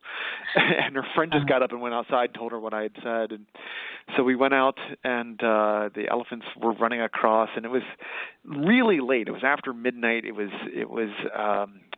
late March. So the weather was like 50 degrees and slightly raining, and the elephants came across at sort of a light stampede. It isn't just like what you think, like, oh, that's nice. They were trucking, and there were sirens, and people were protesting and yelling, and you had like clowns on big bicycles and other different kinds of animals coming across with them. So it was this very kind of wonderful, sort of chaotic, kind of messy event, and that's the kind of work we try to create together. So when we were messaging each other afterwards, she said she had spent time in Philadelphia, and I said, oh, I'm familiar with the cheesesteak district, because there's that area where there's Pat's and Geno's, and she says, oh, I never heard of that. And I said, well, we met in the Elephant Run district, and so when it came time we were working on a project, does your company have a name? I said, well, we'll go with Elephant Run District, and that's what it is. But it's great to work with her, because we've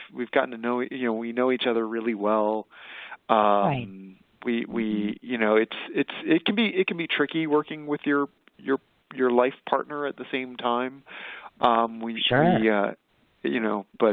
But overall, it's really great, because we had to learn to figure out that we could continue rehearsing until 4 a.m. after we got home from rehearsal, and we have to stop. We have to we have to if we're going to have a production meeting, we need to leave our apartment and go someplace and have coffee and sit down and have a production meeting, as opposed to just because you can be sitting there, and all of a sudden a thought occurs to me at 11:30 p.m. and then suddenly we're in a production meeting, or vice versa, and the other person's like, I need to be off duty. I can't handle that right now. So it's kind of important to know when you are just being a couple versus when you're being business partners or artistic partners, because we kind of are all three at different times. Gotcha. No, I understand. And of course, so the folks listening in have an understanding of this. The primary purpose, or should I say the primary initiative or goal that you have relative to Elephant Run District, have you given us the overall thought and thought, okay, over the future, this is what we want to envelop this into, or is it more of a work in progress still?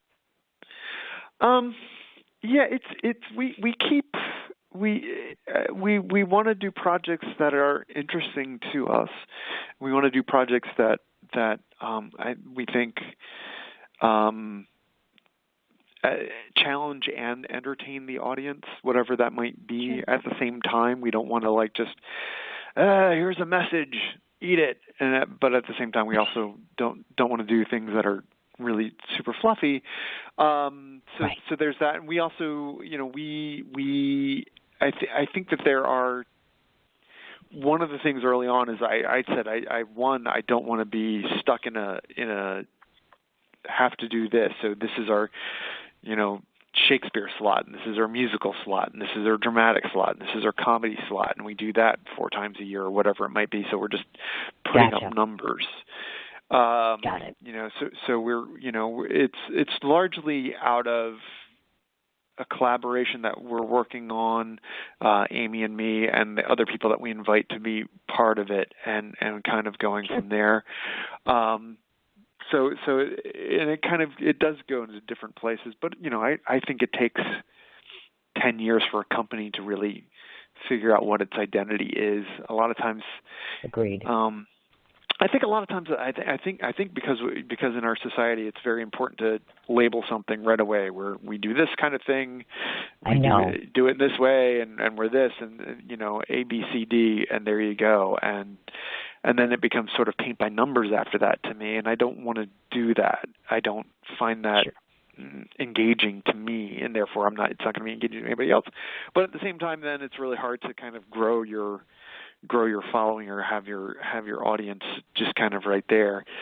So there's the blessing and the curse of it. But I think it works both ways, because it's easier for you if you're working in a branded sort of way. But it's also easier for the audience to know what you are. If there is that sort of thing. When a musician suddenly comes out, that's when Madonna comes out with her all country album, people are like, what the heck is this? That sort of thing. Right. But that's kind of what we do, so yeah. Gotcha. Well, the interesting thing too is when I had delved into looking at the Elephant Run thing, I saw the podcast play series, and I'm like, oh my God, how cool is that? Because obviously we all know that I do a podcast, so I'm like, oh my God, that's a phenomenal thing to throw out there. And I'm like, that this Elephant Run thing is very, very exciting to me, obviously. That's number 3, by the way. So first of all, he's got the writing component. And then, of course, he's got the secondary American Badass. Now we've got Elephant Run. Now listen to this. Get this. Okay, so you're an Indie Theater Hall of Fame inductee. Number 2, he's a recipient of the Leading Lights of Independent Theater Award. He's the director of the Bright Future of the League of Independent Theater. And get this, it gets even better than this. Okay, so to take it one step further, I wanted to ask about, I've always been fascinated with the idea of doing a web series, and you did something called Speech Makers. I want you to talk about that a little bit, because I think that we live in a tech-savvy world nowadays, and obviously there's so many new mediums and places that people can go to put their creative arts. And the web series is something that I think, in theory, sounds very simplistic, but is it really, though? I mean, is the structure and the science behind that easy enough to where if somebody's listening today and they're like, you know what, if I don't feel comfortable with doing a play or doing a film, et cetera, maybe a web series is a way to go. You know what I mean? Giving them a different outlet. Yeah, well, that actually still in development, to birthed itself yet. But I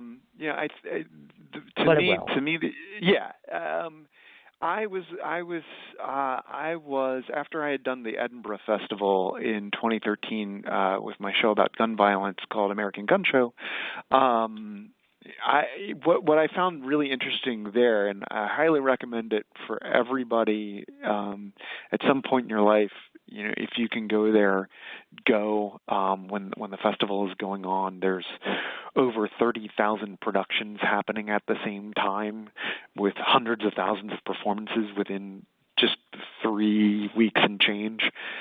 There's just a lot going on. There's something for just about everybody at any minute. There's 300 venues plus with things going on all at the same time. Yeah. And only 3 of them are proper theaters. It's like bars and churches and all sorts of things. But sure, it's been going on since 1948. But so I'm there and I'm seeing it, and I'm seeing a lot of like stand-up and storytelling type things happening. It's really huge there, and bigger than the theater component that's happening at the same time.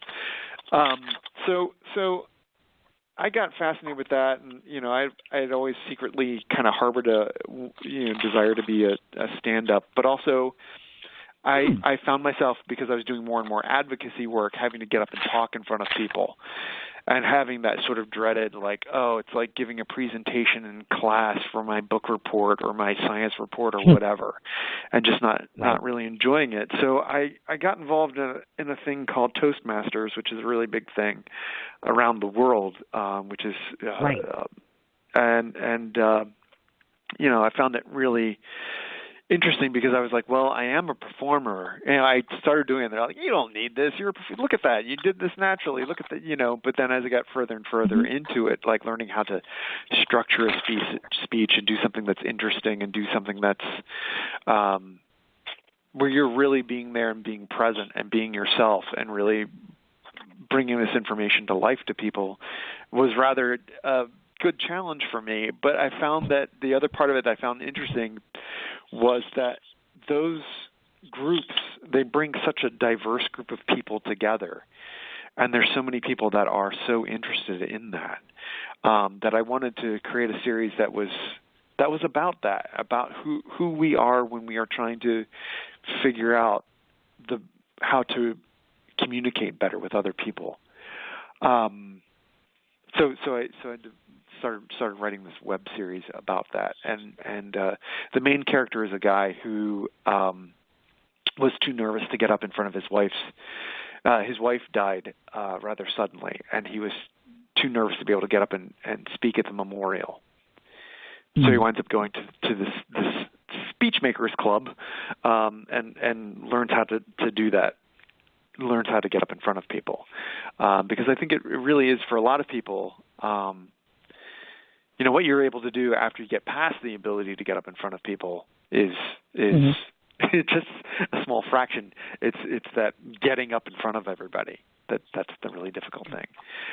Oh my God, right? It's insane. I mean, when I did my first film festival last year, and now here I am doing it for the second year, I still get petrified. I get petrified when I come on air, and you're not even in front of me. I'm like, people don't realize, yes, I'm actually afraid. Like the person that I'm interviewing, why do you think I put you on here? Because I put you in a class that's accelerated of mine. So obviously, there's an impression and an expectation rather. So it makes a person very nervous. Then you have to do, last year I did, 15 Q&As during the festival, and I'm like, oh my God, the pressure's always on. The camera's right there.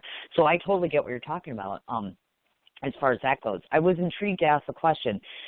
When you have you, as in Chris, if Chris is performing in a play, or Chris is then performing in a film, or Chris is doing a solo show, etc., of all the various places that you appear in, I wanted to ask this, which one is the closest version of you, meaning that do you prefer yourself in film versus in, let's say, something like a solo show or in a play? What's your preferred preference in terms of stage presence? Gosh, I like being able to show myself that I can do something I didn't think I could do. So to that end, it doesn't necessarily matter which medium or which venue it's in, or the style of the project or anything like that. It's that by the end of the project, I want to know that I've done something I didn't think I could do. And that could be like back in the fall, I did a play with a group called The Other Side of Silence, which is, I believe, the longest running LGBTQ company in New York City. And so I did this play called Street Theater, which was written by a man who's no longer with us, named Doric Wilson, who was one of the original pioneers of off-Broadway back in the days of Joe Chino and all of that. And he was there when the Stonewall riot happened back in the 60s, and so he wrote this play in the early 80s about it. And it's got a couple of drag queens that are in it, and it's a really great play. It's funny, and it really gets you because it's like, wow, these folks really had to stand up for themselves, and you kind of take that for granted now. You kind of take for granted that how far we've come in that area. Plus, we performed it in a historic leather bar, way in the western edge of Chelsea. So, and we had audience on two sides, and they were really close up on us, and so there's no place to hide with that play. And I played an undercover cop who was looking to pick up men. And it becomes very clear that while this character is married, he's beyond just fascinated. He wishes he could express himself and be open, but he can't. And this is the 60s, and so he becomes very violent at the end of it. And so I was the bad guy, and I was doing all these things, and if I stop and think like, oh, what will people think about me through any of this, I couldn't possibly do it. It's just that sort of thing where it's and it really doesn't matter. So what I kind of just threw myself into that and tried to let myself be as vulnerable to letting this guy out and letting that person be in the space with everybody that was there, and not trying to, as the actor, judge what this character was doing right and wrong through the whole thing. So that's just sort of a different kind of challenge. So I loved that very much. I guess I just like anything that I know is impacting people when they see it, whether it's making them laugh really hard because they need that release about this particular subject, or that it's just getting them in a place where they know, okay, I'm human, they're human, we're identifying that right now, and we're all right there. So whatever that might be, in whatever way that can happen. Gotcha. Plus, I also don't like repeating myself. So really? I try to do something different all the time. Yeah. So like if I've already done that, I don't want to do it again. If I've already done this thing and achieved success with it, I don't want to try and like have to recreate that. Well, that makes sense, though. I totally understand what you're saying. I do. If I were to ask you which of all the roles you've ever played, which one is the closest to the real Chris? Who would that be? It's funny because I've done several pieces where I've played myself. I've had to like. It's almost like for me, I have to think of that as a character.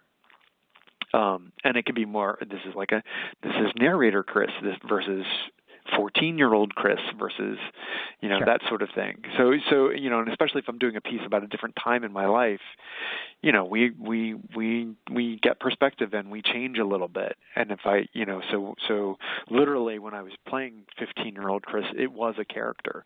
So I would call myself, when I was present day Chris, I would call myself me, and I would call 15-year-old Chris, in this piece. So gotcha. I gotcha. Okay. Yeah, it can be kind of thing where it really does kind of mess you up a little bit if you think about it too much. I mean, there's a little bit of me in everything that I do, of course. Even if it's totally not. But I think that there's and things I don't like to admit about myself through the parts that I play. That's there. Of course. So. Yeah. Oh, without a doubt, absolutely. Now, before we get to your upcoming projects, I want to ask these two various different questions, and I do this more so for the people that are listening and that have aspirations of being an actor, producer, writer, etc. On the producing side of things, in 2017, you had acted as a producer on your project for the parking shot. I want to ask a question about production, and more so not so much for me, but again, the listeners that are in. I don't think people who are not in industry really understand the full capacity of what a producer does, because most people think of the word producer and then you're thinking the money component of it, which obviously it is that part of it. But if someone's listening in today and they say, I want to produce my own work, whether it's written, whether it's in the form of a play or other things, what's the one bit of advice that you would say to them to keep them grounded in terms of that capacity? What is one big thing that's paid off well for you in the production realm that you adhere to, or some bit of advice that you can give to them? I think for new producers, there's a few different things. The simplest definition of a producer is they're the person that make a project happen. They're the person, that's their job. Make this project happen. Now that breaks down to, okay, I'm more of the marketing end of things, or I'm more of the fundraising end of things, or I'm more of the actual technical pulling all these elements together type of thing. And if you don't have a lot of money in your budget, the place where you're going to save a lot of money in your budget is producing it. Doing all of that work. And, you will scream to the sky and ask why no one is there to help you, why no one is there to take care of this or that, or who's going to do any of this. Oh, yeah. And at a certain point, but then I feel like there's you get used to that after a certain while, and you begin to make decisions and know how to do shortcuts to, do this or that, or I need to, reach out to this many people with my press release, and these are the specific addresses, and this person likes to have this thing at 2:15 on a Tuesday versus 11:15, and if I do that, then I'll get listed in X, Y, and Z, and you start learning all of these little things, just like you do with anything that you do, and it becomes a little bit easier. But you have a different appreciation than you have, I think, when you're just the performer in something and you're sitting there and you're wondering why, your belt hasn't arrived yet that you need to wear in a scene. When you're a producer and you're just juggling so many different things, you try to make things happen when you can. And I think that it's almost like writing. It's like, well, okay, here's the deadline, got to make it happen. So tonight I'm going to stay up all night and do all these things, and then sleep in over the weekend because I can. Right. Versus, so all of that comes into play too. So I think the big thing is, if you're involved creatively on a project, I think one thing that you can do is, if you're producing it as well, is you can hide behind the producing end of it a little bit, or you can get so caught up in the producing end of it, you don't allow yourself enough time to do the work that you need to do as an artist to make the work really good, because you're so busy with the other stuff. So, so if it doesn't work out so great, you can let yourself off because you were too busy doing these other things. It's a way to kind of really sneakily cop out, I think. So you just have to be really firm with yourself and really be tight about your schedule, and know when you're wearing the performer hat versus the writer hat versus the producer hat versus the director hat versus the marketing hat versus and if you're wearing all of those hats, it's the kind of thing where it takes a little while to learn how to do that, to learn how to get all of this stuff done before you go into rehearsal. So you get into rehearsal and all that stuff is already in place. And so, systems are in place to go ahead and get the marketing out, on a specific schedule and that sort of thing. So it's not interfering. I find a lot of times if I'm writing something, especially if it's a solo show, I can sometimes shortcut myself because I know myself as an actor, and I know how quickly I can learn something. So I can wind up writing something I start bleeding into the rehearsal period with the writing, and the cast, which is me, gets mad at the writer, which is me, because the cast hasn't had enough time to learn lines and that sort of thing before it has to get up in front of the audience. So, there's that sort of thing. So I've learned to, okay, this is the deadline. This is the deadline to write, and I'm not going to write anymore unless I'm in rehearsal and I realize this isn't working, or I need to change this line or this word or something. But it's got to be small. It can't be, okay, I'm ripping out 5 pages and putting in 5 more pages, that sort of thing, because that's just I'm going to make myself crazy, and the audience isn't going to enjoy it. So there's that aspect too. Gotcha. But I think producing, it's when you're doing it, it's extremely edifying, and it's really it's something that not everybody can do. You can get. I remember an interview with Craig Ferguson, and I believe it was with Harvey Weinstein when he was doing this interviewing show at one point years ago, before all this information came out about him. So, but one thing that Harvey Weinstein said to Craig Ferguson is, what you do is really unique. When he was hosting that show, he said, because you can get 15, 20, you can get hundreds of actors that can be right for a sitcom. You can get all those people, you can get thousands of people that can write the sitcom, right? But you can't, the people that can do like what Stephen Colbert does or Craig Ferguson does, there's a very limited amount of people that can do that, So I think that being a person that can recognize that and support those people is a really huge thing too. True. And for me, it's about trying to hopefully get other voices that are different than mine involved in things. Very cool. Very, very cool. Now, you had mentioned to me that you have the upcoming, and this is, of course, To Protect, Serve, and Understand. Now, as I understand that, this is coming up in June, if I'm not mistaken. So tell the folks a little bit about that and what's happening with that. Sure. So this is the 5th version of this project that's happened, and the folks at Irondale Center, Terry Grease, and the other folks there, after Eric Gardner was killed, he was the fellow that was selling loose cigarettes, and he was choked to death. He wanted to do something, and so he wrote to the NYPD and said that he runs a theater and he'd love to do a project, and he didn't think he would hear anything back, but he did. And so what they do is they get a group of civilians and a group of actual police officers together. And so what we are doing is we've been getting together for 9 weeks. We're 3 weeks into this so far. And what we're doing is we're meeting on Tuesday nights. We have a meal, and we start doing improvisations, and we have discussions, and we're working our way up to building a performance based on all of this. So at this point, It's a little vague. I'm going to be interviewing a police officer at some point who's not directly involved with the Tuesday night gatherings that we have, and then I'm going to come in as part of this and perform a piece as that officer. So that's going to be part of it.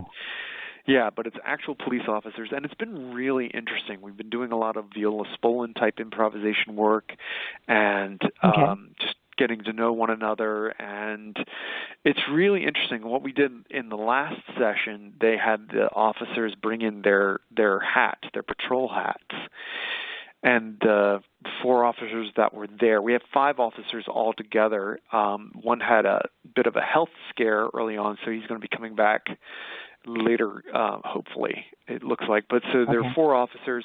They got up in the space, and they were looking at their hats, and you could just tell there's a story with the hat. And then they had them put it on, and I tell you, two of them were women. One guy's got sleeves of tattoos down his arms, and the other guy's like this baby faced guy I thought was still in college, and but they put their hats on. He had them put all their hats on, and you could just see that they just change. What the job means really changes who they are, and what they have to do, and what it means to wear that hat, and then they each gave a hat to one of the people, the civilians, and I'm one of the civilians, so I got one of the hats. And we were also supposed to look at the hat and that sort of thing. And I'm looking at it, and it occurs to me that I'm not, I don't have the history with the hat. I have no idea. I'm looking at it like it's a costume piece, like it's something you might go to a store and look at. And there's this thing in the front that's like a badge, and it looks like it's got somebody that's almost like a knight, or somebody from like the 18th century on it, and something else, and there are little numbers and that sort of thing. And I put it on, and I can feel that it's like when you're a kid and you put your feet in your dad's shoes or something like that. It's not the same thing. It's a totally different experience. And so what's really great about this piece is because it's called Protect, Serve, and Understand. And I feel like, to me, personally and somewhat selfishly, I've been looking for something to work on and do in this era where we've got a lot of division happening in the country. And the idea of doing something where we're really genuinely try to understand what it's like to be a police officer. And as one woman police officer said, that she has 2 children, and she goes out and she has this little tiny plate that's in the front part of her policeman's uniform. Like that's not going to do anything if somebody comes at her with a knife to the side, or and so you begin to see where they're coming from, and the responsibility they have when they're out isn't just, am I going to look good? Am I going to get promoted? Am I going to but am I going to come home that night to my 8-year-old and my 6-year-old? Am I, so I was really fortunate. A friend of mine, Linda Crawford, pointed it out, and I had done another project in the East Village called East Village Chronicles at Metropolitan Playhouse, where we went out and we interviewed different people, and we would do a 20-minute monologue as that person on stage. And I had another.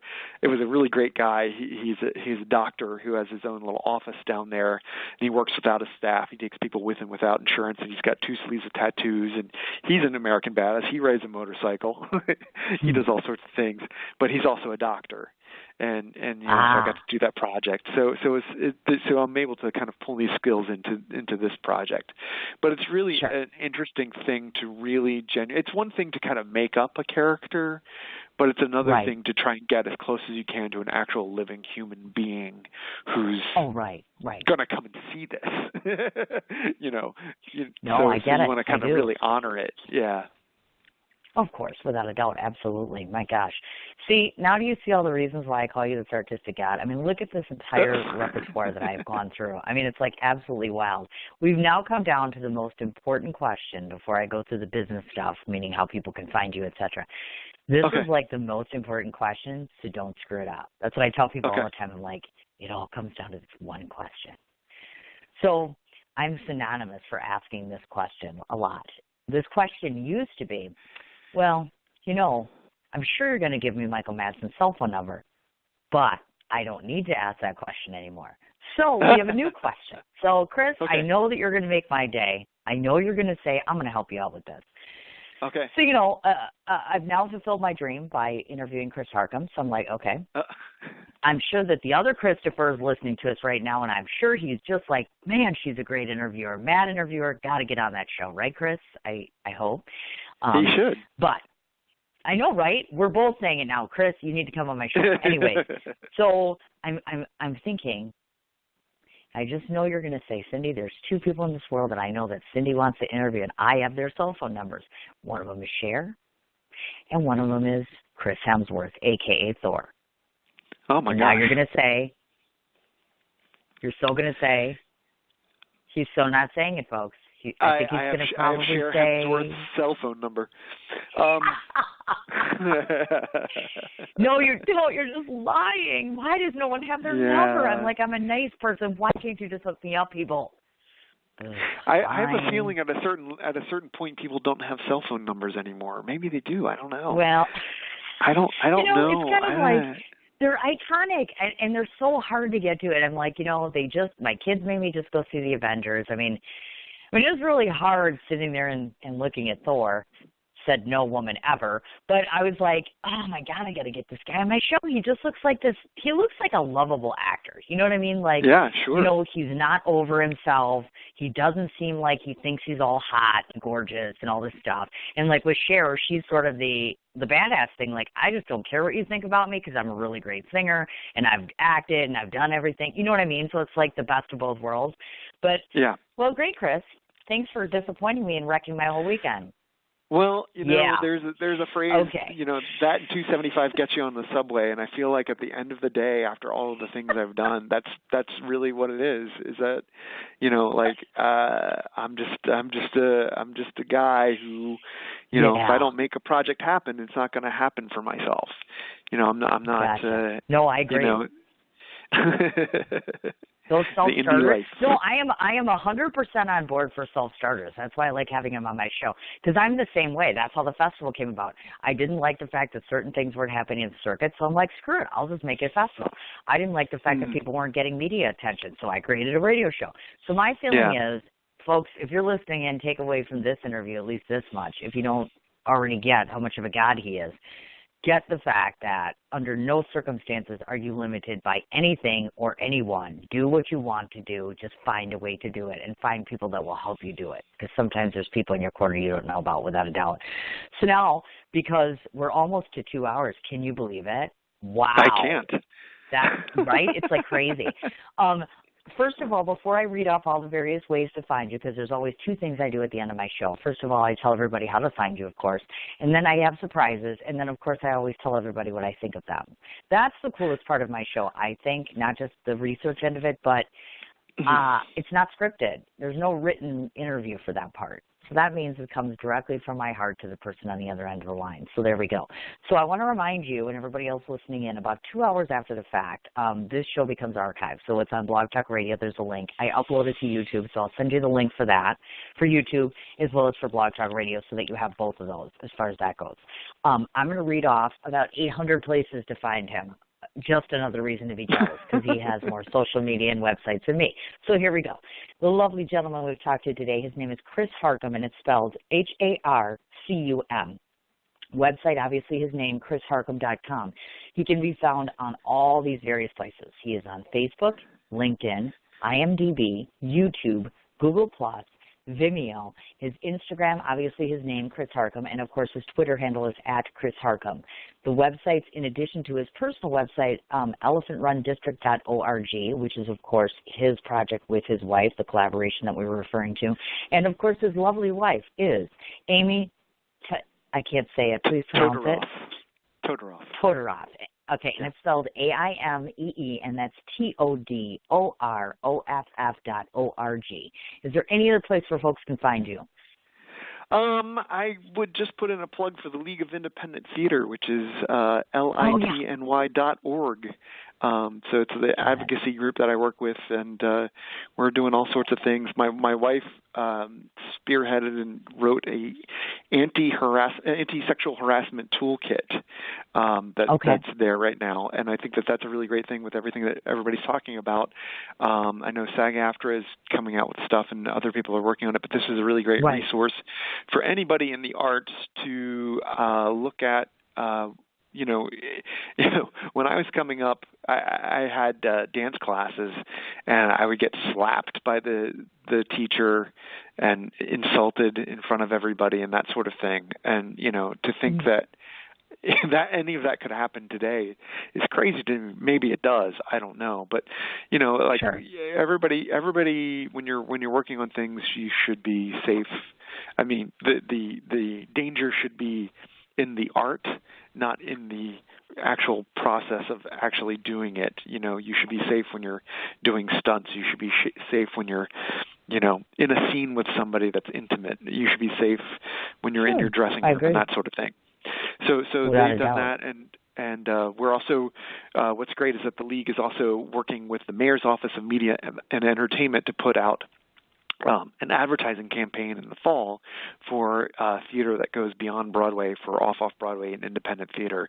We're going to be on taxi TVs and all kinds of things like that. So this is going to be a really great thing for us because we're all spread out all over the city, and we just want people to know about what we're doing. So it's sort of, the hometown team coming to life. You bet. Okay, now I get to tell you what I think of you, and then we'll finish with a surprise. We'll do it in inverse order. Oh, gosh. And again, the reason I say this is, as I said, it's not scripted, so that means you don't even know what's going to come out of my mouth. Some people are like speechless. I've had people cry. I'm like, I don't even know why. And it's probably just because I'm so just god-awful, genuine, and real, and I really don't sugarcoat anything. Now, obviously, being a good journalist, I did creep out and reach around you, meaning to the people that care about you, obviously. And unfortunately, I didn't get to hear back from your wife or from your brother, sadly. So unfortunately, they'll probably say, hey, there's this crazy journalist that was trying to approach me. Well, that was me. So let me just tell you this much. I was able to speak to two of your actor friends, obviously, that know you.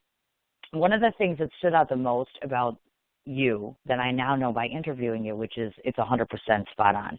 Not only are you intelligent, not only are you empathetic, not only are you real as rain, which is the actual term, but what I found to be so uniquely interesting was the fact that every actor that I talked to about you wanted to resonate you in some way and wanted to be around you. So on the caveat of that, let me just follow up with that and say these are my impressions of you. The number one reason I wanted you to come on my show wasn't because Chris told me that you were this terrific guy. Did it help? Sure it did. But let me tell you what I've discovered about you in all of this time. The reason that I gave you the godlike title is because you embody four things that to me are the personification of a person that I want to be someday when I grow up, which will probably be never because I'm not, but whatever. Here's the fabulous four, as I call it. Number one, I am so in awe of the fact that you shed all of your insecurities on a regular basis, whether it is on paper, whether it's in front of people, whether it's in front of your friends or otherwise. You embody embrace emotion and expression more so than most people that I see on a regular basis. That's number one. Number two, you stay true to your purpose, to the people in your life and the things that you love. That's extremely admirable. Number three, you have a level of integrity as it relates to your profession and your passion and building your craft and those around you to the same standards and level that you're at. That's number three. Number four, most importantly, you scare the hell out of me. Why? Because you are so amazingly awesome in every aspect of the word. You are successful by the highest standard, not because you're rich, not because you are on the Hollywood radar, but because you have the respect of your peers, you have the respect of the media, and you have the respect of the community by which you live in. It's very clear to me that you're very much in love with your wife, which is very admirable. You are just a hardworking actor that is at the top of the helm of a very successful entity. If I can ever help you be part of an even bigger production, know that you can reach out to me anytime. Know that I am humbled and honored that you have graced my stage today, my radio stage as I call it. I just absolutely am in awe. I don't even know how else to describe it besides that. That's what I think of you. I am just grateful that you shared that with me. I think it's very hard for people to take things in like that, and or I think a lot of people tend to joke things off or to of course. Make themselves smaller in light of that. But what I'm going to do to I think honor what the gift that you're giving me is to try and embrace it fully and just say that I'm so glad we've met one another, even if it's just vocally. Right. It's a really wonderful thing in this time. Here's the surprise. Okay, so I have two surprises. You're here. Moving in. No, yeah, right. Number one, we have a pull-out couch. I wish. I'm coming back to New York City, my second home, because I miss it so much. I say it all the time on my social media. I miss so many people. So many people I love are there now. It's so hard. I'm always here in Milwaukee half the time, and my heart's over there half the time. So my heart's coming back home in physical form. I will be back to May 23rd. I'm coming back. I would like to formally request now, and I'm sure he can hear it because he's listening, that the two of you, I'd like both of you in a room together so we can talk about collaborating on this movie thing so that I can have you both in the same place at the same time, which would be lovely for me. That's number one. Number two, I selfishly and gratuitously want to beg and plead with you to consider my play, because I do have a play that I want to get done before I die, that I've written called Player's Purgatory. It's about all my exes. And it's really cool because I don't really kill them off, but they do go to heaven and they have to, it's literal purgatory. It's very cute. I think it's very cute, but we'll see what you mean. And third of all, of course, and I think I've given the same offer to others, but more so you, because of the fact that you're so well-rounded, I would love to try to find a way to collaborate to have you be a part of my film festival this year in August. So we have much to talk about. So it won't just be an actual radio sort of thing. It will be an in-person sort of thing. So block your calendar somewhere between May 23rd and May 26th. I'll be in town for sure, because I'm going to the amazing John Gallagher. The director John Gallagher is a good friend of mine, and I'm going to his acting class. He's asked me to come. So when the master tells you to come, you come. So that's a big deal for me. So I'm very excited. I am very, very excited. And I don't want to forget to mention this before I let you go, because I told you about the links, of course. But, of course, to anybody listening in, and including yourself, I'm asking for very big prayers. Someone who is probably, well, I call him my family. I'm not very close to my own family, and so I have a friend family. And this is probably the closest thing I'll ever have to a real family. And so John is starting chemotherapy today, so for the first time. So I'm asking all of my friends to send loved ones and prayers, and this show is for him today. And I'm boy, I better wrap up soon because now I am going to cry. So this is for you, John. This is a big deal, having a loved one going through cancer therapy is tough. I just found out, and now I have a film and I have all this stuff, and I'm going to be gone, and here he is. So it's important to me that he gets a lot of love and support. So.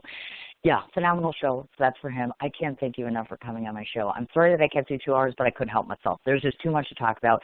So you reach out to me and let me know when you want to get together, and I'll put you and me and Chris in a room together, and we'll get it together. Please send my best to your lovely wife.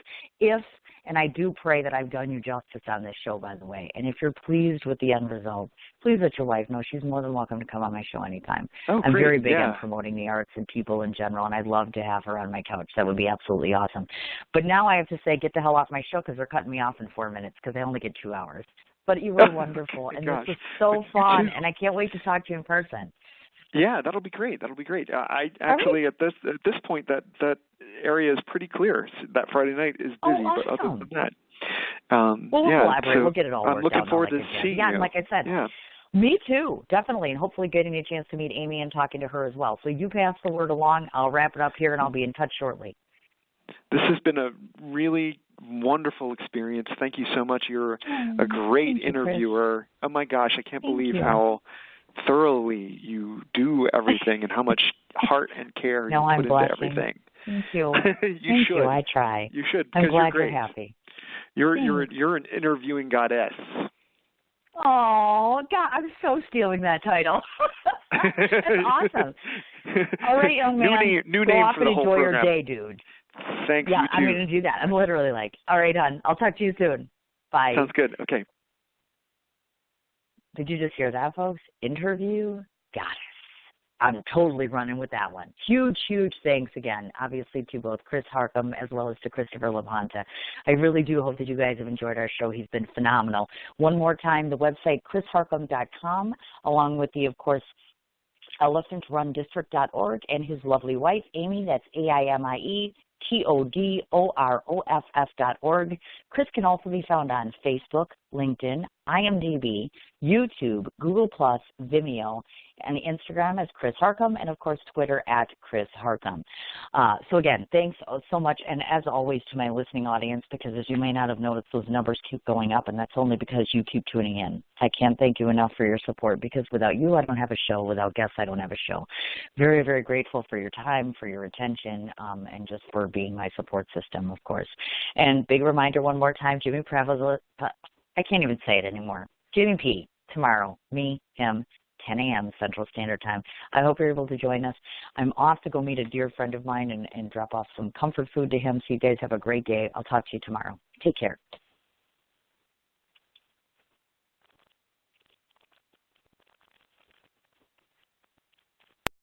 You've reached the High Fashion Hotline. Hi, I'm sending out a Mayday. My family's closets just aren't ready for spring. SOS, save our style. Help is here from Old Navy. Old Navy? Yep, Old Navy's big thank you sale is going on now. Get the season's newest dresses, tees, and jeans, and 30% off your entire purchase. 40% off when you use or open an Old Navy credit card at Old Navy or OldNavy.com. 40% off? I may need to get to Old Navy. You may want to do that right away. It ends tomorrow. Old Navy saves the day. High fashion, Old Navy. Valid 5/2 to 5/6. Excludes in-store clearance, gift cards, jewelry, register lane items. Today only and 2-day only deals. 40% off is subject to credit approval. See stores or OldNavy.com for details.